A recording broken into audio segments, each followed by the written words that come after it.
Ndabaye kaze mu kiganiro cy'amasengesho umusigizo na mwene so Habimana Djibril. Umusima nashije utima yanje muri vuga ngo kubera iki Yesu yatanze ikiguzi kingana ukuraho.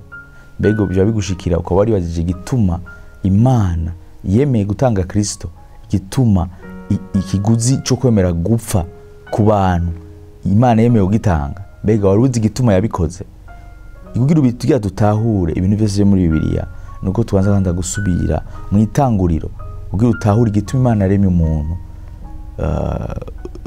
Dusome muri itanguriro cya mbere umurongo wa 26 haravuga ngo Imana iravuga iti tureme umuntu mu ishusho yacu ase natwe aganze amafi yo mu kiyaga ibiguruka mu kirere ibitungwa isi yose nibikwega inda hasi vyose. Ijambo ry'Imana tubwiye yuko ngo Imana ngo iravuga ngo tureme umuntu mu ishusho ryacu. Ijambo ry'Imana tubwiye yuko ngo Imana ivuze ubwireme umuntu yamuremye mu ishusho ryayo. Ijambo cyambe igira kabiri ngo imureme kugira ngo aganze biri mu isi vyose. Imana umuntu yamuremye uko yo yisa ubwa mbere na mbere. Igira kabiri gici muremera igikogwa imurema kugira ngo akore igikogwa cyo kuganza biri mu isi. Ijambo ry'Imana tubwiye yuko rero uwo muntu Imana ngo yamuremye mu ishusho ryayo, imurema mu ishusho ry'Imana.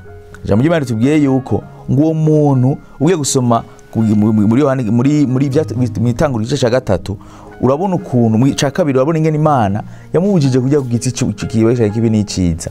Iramubwira ngo umunsi wakiriye uzopfa. Hama igice cya gatatu mbiri tubwira yuko wa muntu niyumvira Imana.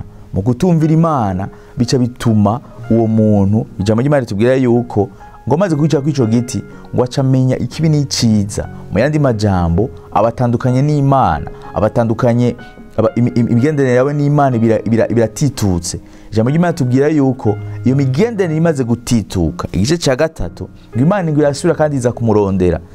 Irabaza Adamu imurondeye, hama Adamu arayibwira ingene vyagenze. Mugabo ngo umuntu ngo yibona ngo ari gusa. Bibiri tubwira yuko Imana bw'urukundo rwayo, Imana kubwo ko yarimye umuntu mu ijisho ryayo kandi imukunda, Imana iraheza ngo yica igikoko ngimwambi imupfuka ubwambure bwiwe. Aho hantu niho dutahurira bwa mbere na mbere ukuntu Imana ikunda umuntu, ukuntu Imana yamwambitse ibitanguje umugambi wo kumucungura. Rero ikibazo cyacu cyarisho no munsi cyari kinye kubera iki Yesu yatanze ikiguzi kingana ukuraho. Kugira tubitahure neza twosoma muri Yohana umurongo umwe abantu benshi bazi muri Yohana igice gatatu umurongo wa 16 haravuga ngo kuko urukundo Imana yakunze abari mu isi ariko rwatumye itanga umwana wawe w'ikinege ngo uwumwizera wese ntazapfe rubi ariko azahabwa ubugingo budashira. Nkuko twago turabivuga ngo Imana ikereye umwana w'umuntu yamuremye mu ishusho ryayo imuha igikogwa. Mugabo uwo muntu iramubuza ngo ntazajye ku giti cy'ubugingo kibi n'iciza. Uwo muntu ngo akiriye ko ngo yisanga ari gusa, yisanga atakaje imigenderanire n'Imana. Mugabo guhera uwo munsi Imana ikitangura ingene yo mucungura. None ni gute ugucungura umwana w'umuntu vyaje ahantu bitanga ari Imana iteza gutanga ikiguzi kinini, iteza gutanga umwana wayo. Mu majambo make icatumye Yesu atanga ico kiguzi, icatumye Imana itanga ico kiguzi ni umurongo duheje gusoma. Birivuga ngo kuko urukundo Imana yakunze abari mu isi. Ubwo urukundo Imana yakunze, urukundo niko rwatumye Imana yemera gutanga umwana wawe w'ikinege. Kubwo urukundo Imana yakunze abari mu isi niko rwatumye ikunda umuntu, ikunda jewe nawe kugira ngo idusubize kugira itoto. Imana yanka dupfuye ko dupfa ibihe bidashira, dutandukana na ibihe bidashira. Ubwo urukundo idukunda ikitegura umugambi itanga umwana wayo ikunda kugira ngo jewe nawe ntidupfe rubi. Birivuga ngo kuko urukundo Imana yakunze abari mu isi ngo ariko rwatumye itanga. Urukundo yari ifise yarusunikiye, urwo rukundo rwayisunikiye gutanga ikintu yari ifise kimwe. Umuntu yari ifise umwe ari uwo mwana wa Yesu Kristo. Bibiliya ivuga ngo kugira ngo uwumwizera wese ntazapfe rubi ariko azahabwa ingo budashira. Mu yandi majambo, icyatuma Imana itanga igira icyo kiguzi bwa mbere nuko yamukunda. Igira kabiri nuko uwo muntu yanka ko apfa rubi, yanka ko uwo muntu apfa, yanka ko uwo muntu atandukana n'Imana, yanka ko uwo muntu atandukana nayo ibihe bidashira. Mbega umuntu akunda, iyo ukunda umuntu by'ukuri, mbega ntumwigura. Yesu yaravuze ngo uyu muntu akunda umuntu aramwigura. Icyatumye rero Kristo yitanga kwari kubera ngo akunda isi, kwari kubera ngo akunda jewe na wewe, kwari kubera ngo adufitiye urukundo udashobora kwibaza. Kandi ikindi kintu nuko Bibiliya ivuga yuko ngo abantu bamaze gucumura, Bibiliya ivuga ngo bose bakoze ivyaha ngo ntibashikira ubwiza bw'Imana, ntibashobora kwegera Imana. Je namwe twashoboye kwegera Imana. Kristo no musi yabatarapfuye, yabatarazutse, jewe nawe no musi twadushikiye kwegera Imana. Ico kiguzi yatagitanga, yatadukunda birengeye ivyo umuntu ashobora kwibaza. Uno munsi nje na wewe ntituba turaho tugeze, ntituba turi abo turi, tuba turi abanyavyaha, kandi duteguriwe umuriro, duteguriwe urupfu rw'iyo bidashira. Ubwo rukundo, kubera urwo rukundo Imana iraduha ubwo bugingo budashira biciye muri Kristo Yesu. Hari umurongo uri mu Baroma igice cya 6 umurongo wa 26 haravuga ngo ingero y'icyaha n'urupfu, ariko ingabire y'Imana n'ubugingo budashira bubonekerwa muri Kristo Yesu. Ingero y'icyaha, umuntu amaze gucumura, mu yandi majambo hari ikintu cyitwa urupfu. Rero Imana kubw'urukundo ikunda jewe na wewe irabirabira avuga abantu ndabakunda, nabaremye mu ishusho ry'iwanje, singiye kwemera ko bapfa rubi, singiye kwemera ko bapfa, singiye kwemera ko batandukana na jewe ibihe bidashira. Imana ifata umugambi wo gutanga umwana wawe w'ikinege, ifata umugambi wo gutanga Kristo kugira ngo jewe nawe ntidupfe rubi. Bibiliya ivuga ngo ingero y'icyaha n'urupfu, ariko ingabire y'Imana n'ubugingo budashira bubonekerwa muri Kristo Yesu umwami wacu. Imana rero ikitegura umugambi, iutegura imyaka ibihumbi n'ibihumbi, ihera kuri Aburahamu itegura uwo mugambi kugira ngo muri Aburahamu haze hakomoka umuntu azoza adafise amaraso ari mu icyaha. Jambo ry'Imana tubwira yuko muri Matayo igice cya mbere 23 bavuga ngo uwo mwana ugazo kwitwa Emanueli, ngo Imana iri kumwe natwe. Bukuvuga kwa Kristo ni kwari gusanzwe, kuko kuvuga kwa Kristo kwa Yesu yari yavyawe namwe mu Imana, yaza atacaha afise kugira ngo ashobore gucungura. Birivuga ngo bose bakoze ivyaha ntibashikira ubwiza bw'Imana, bose bari baracumuye, mbwa watuma wenyene turonka ubwo ubugingo busagutse yari Kristo Yesu, umwe wenyene yavuze ku bwamwe mu Imana, agatuma jewe nawe turonka ubugingo budashira igihe tumwizeye.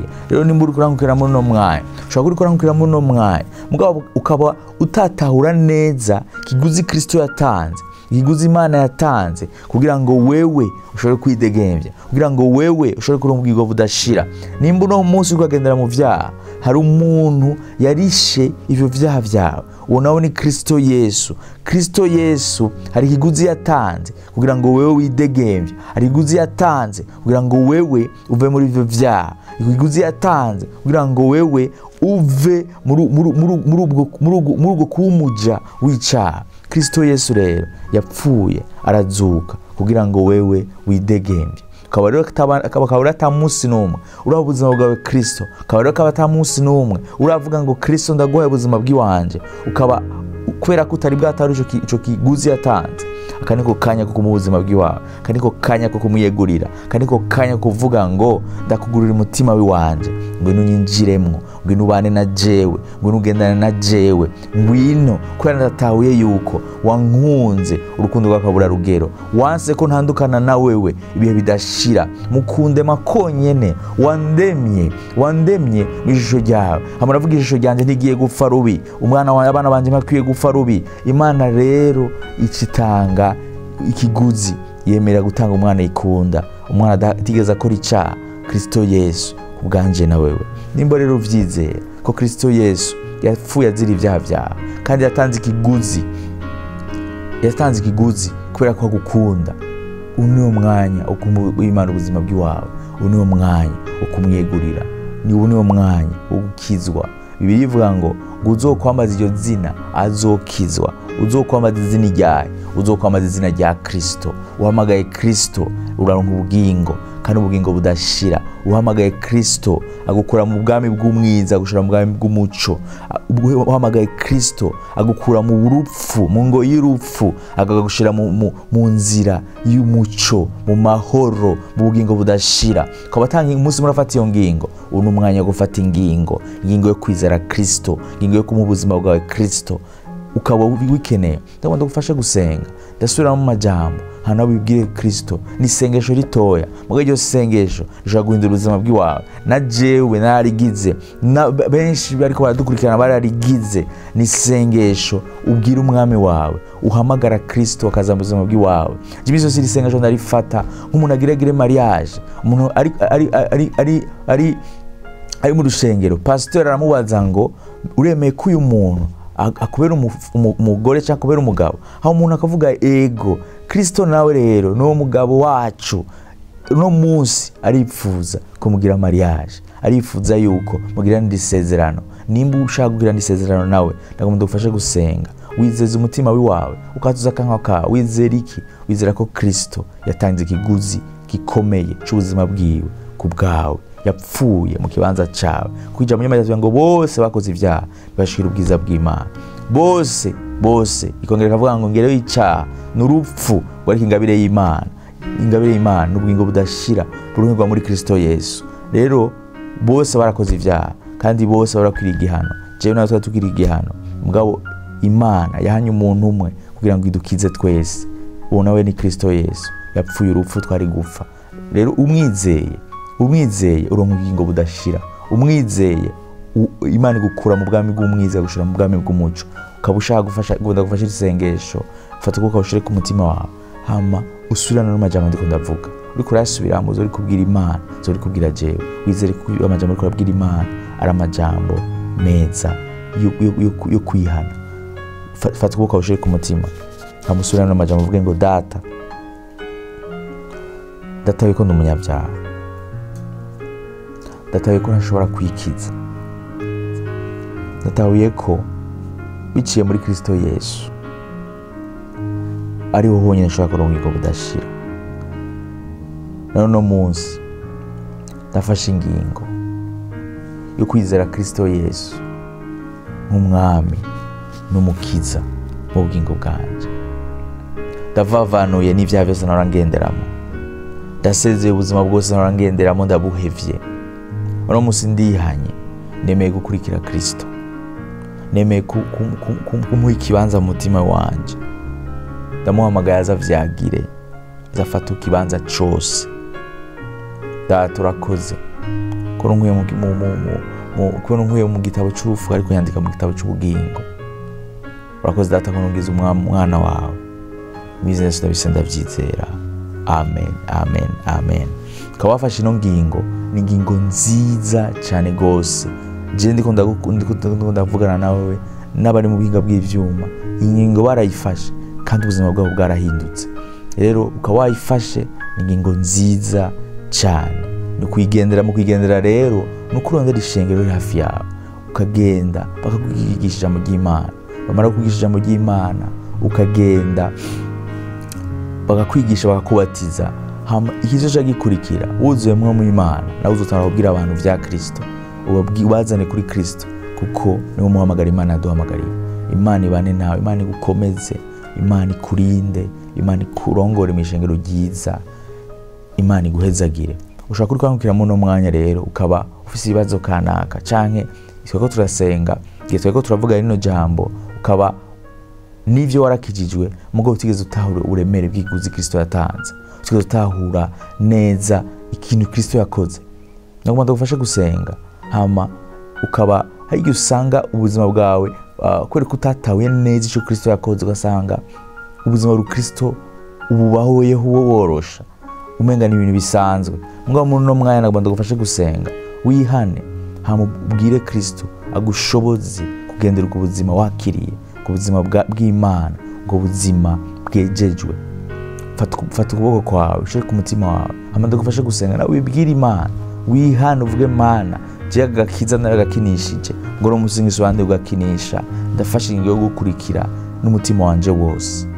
Data bizinda sengeye umuntu akarankurikirana mwami yara afinatisha mwami agakiza yaronse mwami n'ikiguzi mwami watanze atatahura neza ikiguzi watanze no muno mwanya mwami ndamusengeye mwami mugirira imbabazi mwami umwereke inzira kuye gufata mu mwami umukomeze jambo yaravuga ngo dushoboza nawe duhe inkomezi mushoboze mwami mwereke inzira murongore niyo mwami ko irongora niyo mwami ko aja hashaka niyo mwami ko akora ivyo ashaka bakoze atamize ko umugendere koza ndatuma ko umukozeko koza atamize kugiye kumva intaye kuri Imana yindura amateka imizenso ndabisenda vyizera amen amen.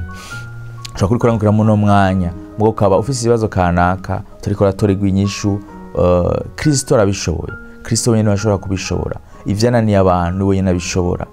Umugore aragwaye imyaka irenga 12 hanundi aragwaye imyaka 30 n'iyindi. Abo bose harabandi baragwaye ubuzima bwabo bwose, harabandi bafise ibibazo vyinshi. Jambo ry'Imana tubwira yuko Kristo ngo yagenda agirira neza abantu bose. Naho no Musa ashaka kugirira neza, ashaka kurihira ayo madeni, ashaka gukura muri ivyo bibazo, ashaka gutuma uronka amahoro kandi yaronke yuzuye. Ushobora kurikangukira muno mwanya rero ufise ikibazo kanaka ndamundo gufashe gusenga, hama wizere ko Kristo ari wakemura ibibazo, ko Kristo ari wacinzira. Nimbara cinzira mu giyaga gitukura ni gutatoca inzira muri ivyo bibazo urimwo, ni gutatokuruhura kuko yaravuze ni muze mwese abarusha n'abaremerewe. Ushobora kuba uruhishijwe n'ubuzima ngo Kristo arashobora kukuruhura. Fata ukuboko kwawe ushire ku mutima wawe, hama ndagufashe gusenga ubwira Imana niyo nyene ifise inzira, Imana niyo nyene ishobora gushoboza. Tatamidasengeye no muntu mwama ariko arankurikirana mwama mw'izina rya Yesu Kristo mwama iyo bibaza afise mwama ndasenze mwama muruhure. Waravuze mwama ngo barushe n'abareme bakuze ko wewe ubaruhure. Mwama no muntu aritawe mwama ko arushe araji wawe mwama muruhure, muhuruhure mwama Yesu mw'izina rya Yesu Kristo papa. Ivyamunaniye mwami reka bishoboke, ibimuruhije mwami reka bifata inzira mwami, ivyo atareka arabona inzira reka birorane mw'izina rya Yesu Kristo.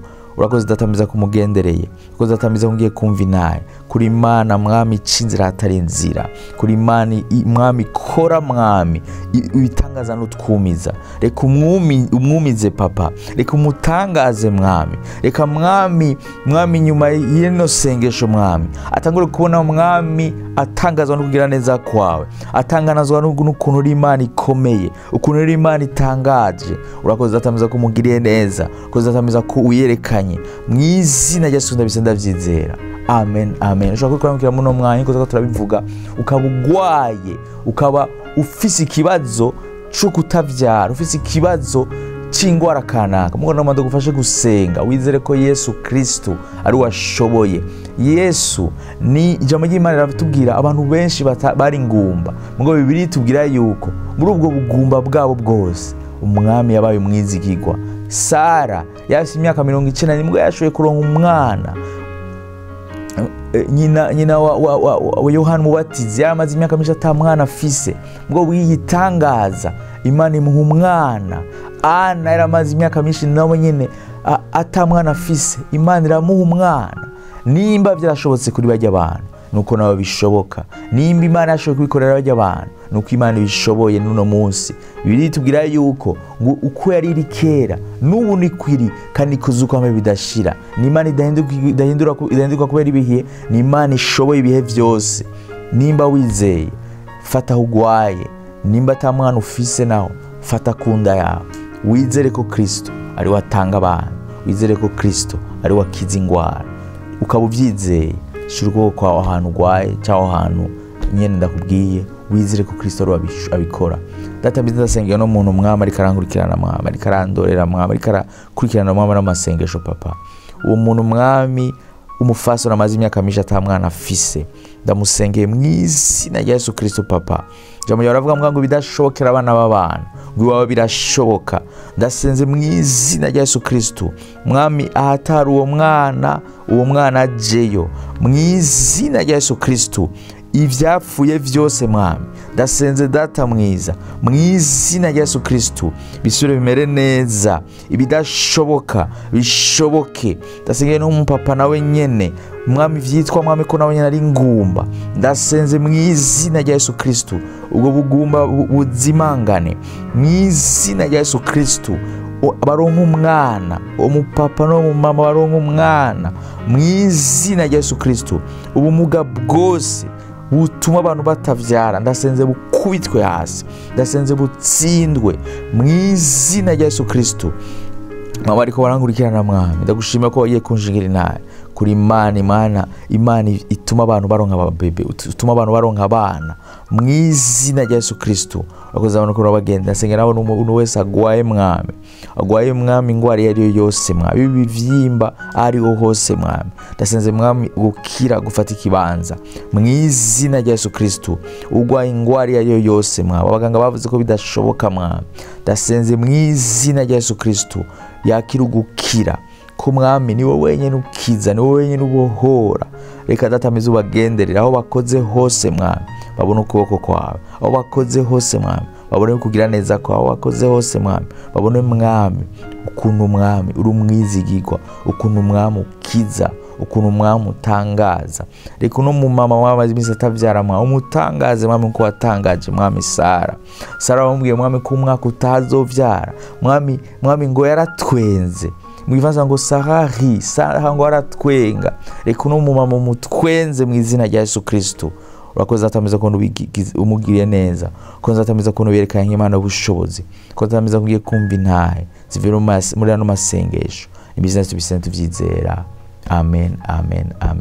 Ndizeye ko amasengesho yakuyande gushika yandi hano, ndizeye ko mugiye kunyandikira munshingira intahe ivyo Kristo yabakoreye, abakize ingwara, abimana yiruye yasubije intege, abakijijwe turashaka kubona intahe zanyu. Mufise intahe mutwandike kuri izo nimero ziri ngaho munsi, mutubwire ivy'Imana ikirakora. Murakoze mwe mwari kumuradukurikirana na ubutaha. Imana ibane namwe.